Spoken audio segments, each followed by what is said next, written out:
This is Tonight with Tim Modise on Soweto TV. In the show tonight, we look at the future of Zimbabwe without Mugabe and the state capture inquiries taking place in Parliament, particularly the ESCOM inquiry, and this will be with Thabang Motsohi, the director of Lenomo Strategic Advisors. In the program this evening, we look at the unexpected but historic transition in Zimbabwe, where former loyalists of President Robert Mugabe forced him out of office. In an unexpected move last week, the military took over the public affairs of the country and asked the 93-year-old Mugabe, who had been in charge for 37 years, to step down. His party, ZANU-PF, followed within a couple of days and forced him out as the leader of the party. By Tuesday this week, Mugabe resigned, and his former deputy, Emmerson Mnangagwa, is going to be installed as the interim president of the country tomorrow. Now that Mugabe rule with all the undemocratic elements and the destruction of the economy are out of the way, what does the future hold for Zimbabweans? That's our main question this evening, as I welcome my guests, businessman and publisher Trevor Ncube, as well as social justice activist and author Elinor Sisulu. Good evening to you and Good welcome. evening. And a pleasure to have you with us on the program. And Trevor Ncube, I must tell you that I followed your timeline religiously this past week as you were giving us a blow-by-blow account of the developments in Zimbabwe this past week. On certain times it was unexpected, much as the signs were there, that President Mugabe might be ousted following his dismissal of his deputy. But that it was going to happen in that fashion was completely unexpected. It was absolutely unexpected. I think it caught all of us by surprise. But you could see that it was rising to a crescendo, that it was a fait accompli. I think it was a matter of time. You know, a lot of people tried to get me to comment, you know, give interviews prior to the whole thing happening. I was quite aware of some stuff that was taking place behind the scenes, and I didn't want to jeopardize some of that which was taking place. But it's clear that there was a process that was in place, partly complicated by the fact that the people around the old man were stubborn in terms of him giving in. They thought that certain things would happen prior to him stepping down. But I must say that overall, the whole thing was peaceful, but I think it's important for us to be clear that the military crossed the line, and we need to ask ourselves the question: why did the military cross a line? And we need to say to ourselves that never again are we going to allow this to happen. And how do you do that? It's about us as Zimbabweans stepping up and realizing that a democracy works only if we as Zimbabweans, each one of us, stands up and occupies the space that we're supposed to occupy in a democracy. The military stepped in because we'd been too beaten, too intimidated to do anything. But that must not be a way in which we resolve our democratic differences. And Elinor, to you, when you saw the events unfold in Zimbabwe, what went through your mind then? Well, I was always worried about the transition, because naturally when you have someone who is going on 94 years old, anything can happen at any time. And my biggest fear was that he would die in office, and then there would be chaos, there would be contestation, and that Zimbabwe doesn't really have the mechanisms for transition. And I was fascinated to see the distinction between party, state, and the Mugabe family.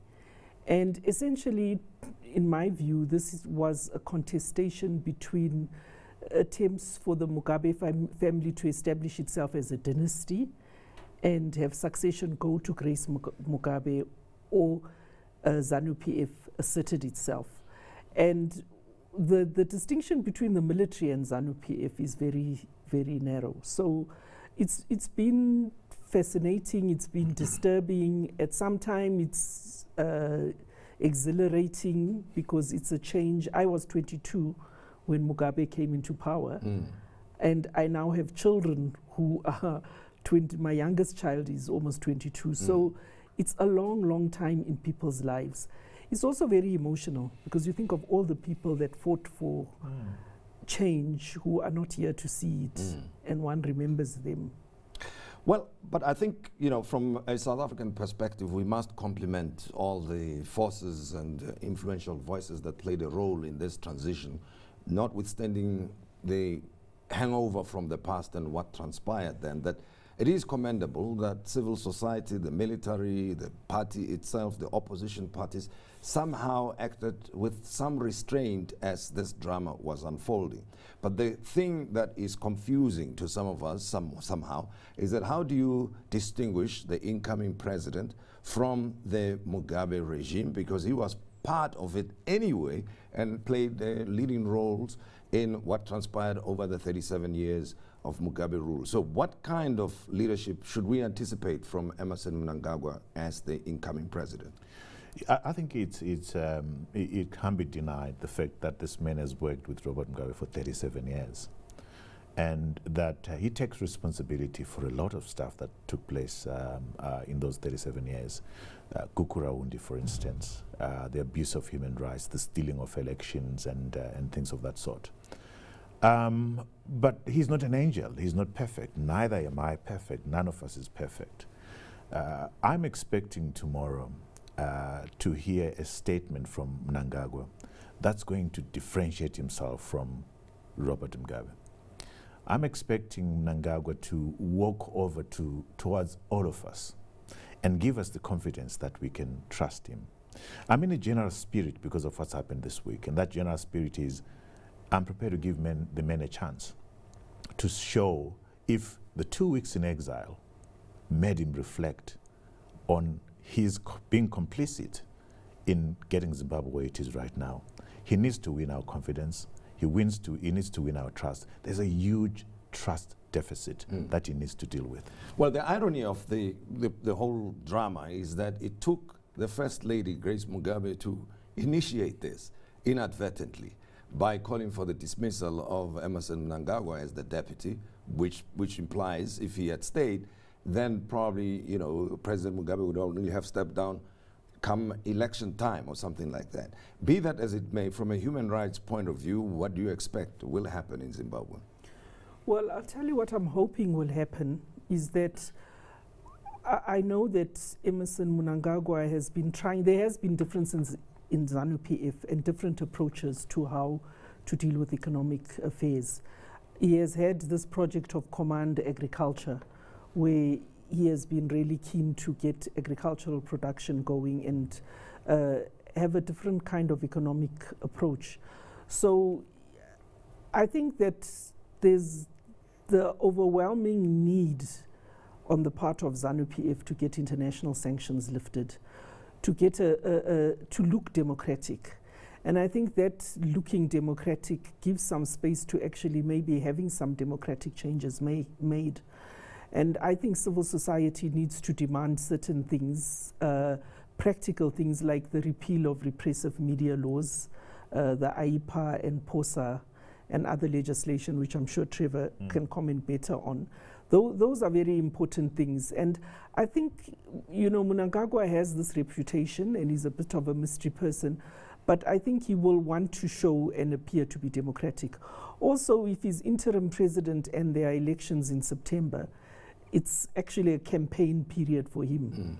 And if I know Zimbabweans, if he can demonstrate that the economy can improve, if unemployment can drop from 90 to 70%, for example, and you have increased economic activity, people start coming home, that will set him well for the next election. It will send a good signal to Zimbabweans everywhere in the world that the country is on the mend. And people are very forgiving. I mean, it's amazing how forgiving people are. But now, you know, one would have thought that the opposition parties will step in during this transitional phase and become a major voice. And, you know, checking the media, I haven't seen much nor heard much from what they expect to see happen in Zimbabwe going forward. You know, I believe the opposition made a fatal mistake after 2008 by going into that government of national unity and actually weakened and set itself back by a decade.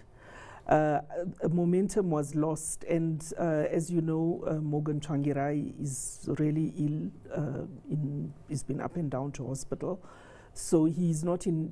I mean, the MDC has been affected by that, but also divisions within the opposition.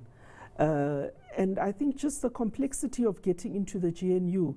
My comment when they got into the GNU was that and then complained afterwards that if you go into the lion's cage expecting the lion to be a vegetarian and then you get eaten up, who's to blame, you or the lion? And I think that's exactly what they did. Well, Trevor, let's talk about the ideal future for Zimbabwe, given the troubled history and, of course, the fact that the economy got destroyed along the way, right? It's an immediate thing. And I noticed that Emmerson Mnangagwa spoke about this when he met with supporters yesterday. He focused on the economy. So the ideal scenario, how do you see it unfolding? I think just to pick up on where Elinor has left, it's important that civil society, the opposition political parties, don't lose their focus on the next goal, which is an election. So I think for me, the focus ought to be on calling out on all people to go and register to vote. As we saw the people coming out on Saturday in their numbers, those people, most of them might not have been registered because they were discouraged by the whole environment. But right now, there is hope that there can be a free and fair election. So we need to have people register. We need to have a clean voters roll that is searchable, that I can get in and be able to confirm whether I've registered or not. We need to have a free and fair election that is supervised by the international community. Those assurances need to be given and be seen to be practiced. We need to have, team over the past 10 years, Zimbabwe has been kept going by diaspora inflows. Diaspora inflows into Zimbabwe have been bigger than FDI, foreign direct investment. These citizens were out all over the world, in South Africa, in excess of 3 million, maybe 5 million. They must be given the right to vote. It's hugely significant that that happens. And thereafter, I believe a lot of all countries, one of the key issues is to get the sentiment right. I get the say if I could use the example of a stock exchange, I suspect today and yesterday the stock exchange ticked up a bit because of sentiment. I think the sentiment is right. It's important that tomorrow Emmerson Mnangagwa maintains that momentum, maintains that sentiment. And here's the critical thing, Tim. Mnangagwa tomorrow must speak like the president of all Zimbabweans, not the president of ZANU-PF. He mustn't address sectional interests. He should address all Zimbabweans. We have never been a nation, Tim, since 1980. We've never been. We've been torn apart. We've been made to fight against each other. Gays, lesbians, churches, students, white, commercial farmers, and so forth. We need a leader who is going to make us believe that we are one again. A leader who's going to make us believe that as Zimbabweans, we belong and we have a right to dream and indeed put into practice our dreams. So it's a combination of things. Here's my confidence, team. Zimbabweans are amazing, talented in the country and outside the country. The resources are there. What's required is for Mnangagwa to give the confidence to local investors and foreign investors that Zimbabwe is open for business. Ms. Sisulu, final comment from you very briefly. Are you optimistic? And I'll tell you, from a South African point of view, we would like to see Zimbabwe re-emerge, and we also are banking on the success of Zimbabwe politically, socially, as well as an economic powerhouse, that it will fire up the region anyway. But your take? Well, we have to be optimistic, because if you're not optimistic, then it informs your actions. I think we need to focus on institutions. We've been focusing too much on the big men. And clearly, the way institutions work, the way the military works as an institution, the way the judiciary, Zimbabwean judiciary has not been independent. To have a free and fair election, you need independent institutions, you need to have media freedom. And I would hope that Zimbabwean civil society and Zimbabweans in general focus on these institutions, because it's not in the hands of one man to save us. Well, we wish Zimbabwe well, and there the change has occurred that many people were wishing for, but then an unknown future awaits Zimbabwe. But we hope that all the ideals we've spoken about here will be realized in due time. Thank you very much for having been our guest. Tim. Thank you. Tim. And in a short while, we'll be talking to Thabang Motsohi about the Eskom inquiry that is currently taking place in Parliament.